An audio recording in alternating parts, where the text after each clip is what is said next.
Then a year ago, I approached Tiffany about putting a podcast together. And she reached out to her two brothers, and they all agreed that it was worth a shot. And what's really incredible is that in that year's time, I've learned so much more about the case and learned information that the police had never released. Standing here, I'm thinking of the kids. I'm thinking about the detective who's been dogged in his efforts to try and close this. And one thing he told me is that he told me his reward will be picking up the phone and calling Tiffany and Darren and Luke and telling them that he had solved the case and found the person responsible for the murder of their mother.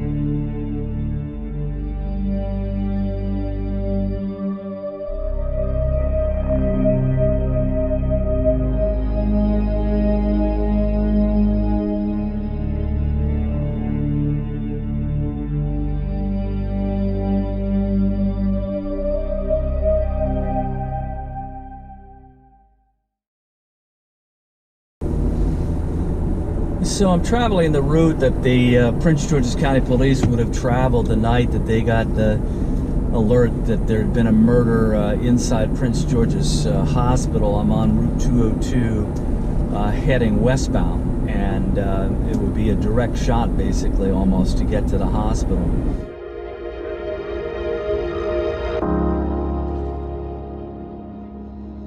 Whenever you're ready. All right. Sherry Crandell had been working here at the Prince George's Hospital Center for many years before she was killed. She was well known. She was very well liked. And everybody knew Sherry.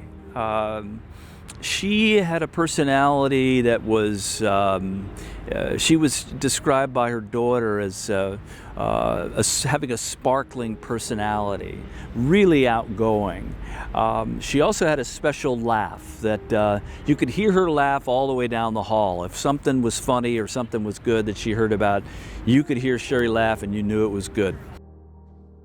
My mother was a very gentle and kind-hearted woman. She was always around and willing to help for whoever needed it. She was just a great lady.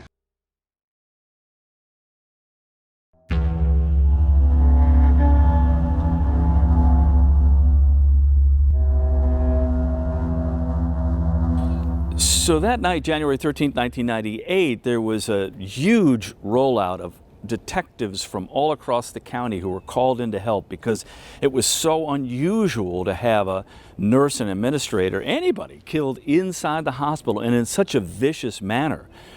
She was attacked, she was strangled, she was tied up, and she was raped. And so this is where the base of operations was, and it stayed that way for several months. They set up a war room here inside this building in the homicide office here at the Police Services Complex. And in that war room, they would have meetings. They had boards set up with names of people they needed to talk to. And this is also where they would bring all the people from the hospital, all the men from the hospital that they were asking to come in and give an interview and give their fingerprints and give up their DNA. And this is where it also turned controversial because there were some men who worked at the hospital who were very angry with the way the police treated them. And that's when the ACLU got involved, and the ACLU wanted to know why the police were being so aggressive.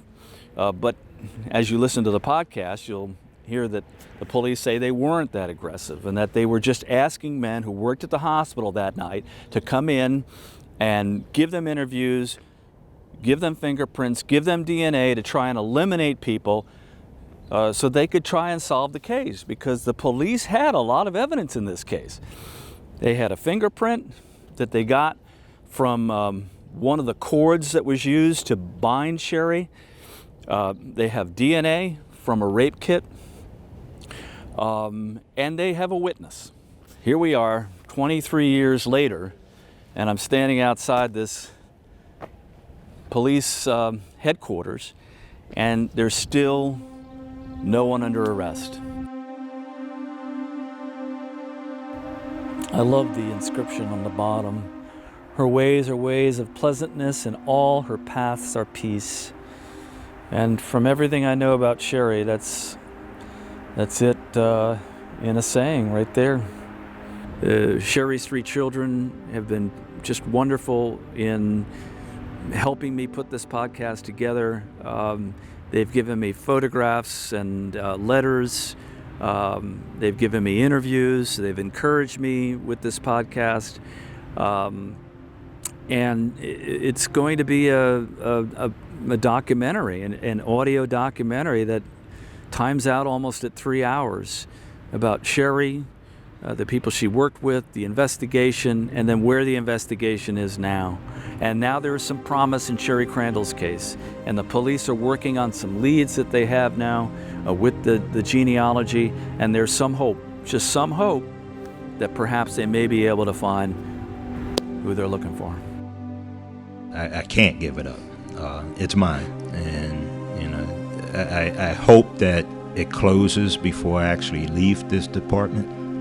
I would like to be able to call the family and let them know that we finally identified who's responsible. That's the reward that I would get for closing it.